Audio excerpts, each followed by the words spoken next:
mastering much and little in negative sentences.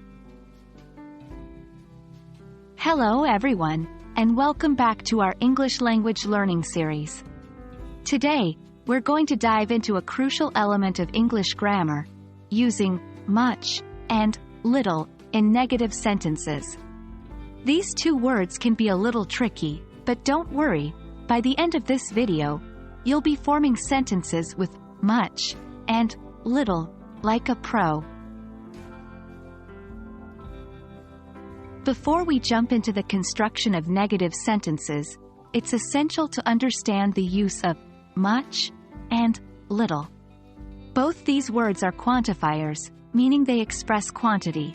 The word much is used with uncountable nouns, while little is typically used with uncountable nouns to express a small amount. Let's look at a couple of examples. I don't have much time. There's little water in the bottle. Now let's dive into forming negative sentences with much. Typically, much is used in questions and negative sentences. In negative sentences, much usually comes after the verb. Here are a couple of examples. She doesn't have much patience. We don't get much snow in this city. Similarly, little can be used in negative sentences to indicate a small or insufficient amount. It's important to note that little carries a negative connotation by itself, and hence it's used in positive sentences but implies a negative meaning. Here are some examples. He has little interest in sports. This means he is not very interested in sports. There is little hope of recovery. This means there is not much hope. In English, there's a significant difference between a little and little.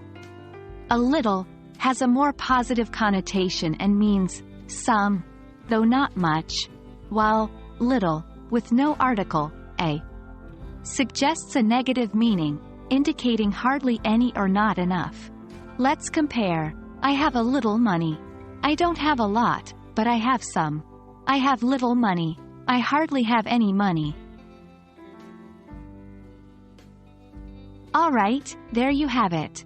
We hope this lesson has given you a much better understanding of how to use much and little in negative sentences.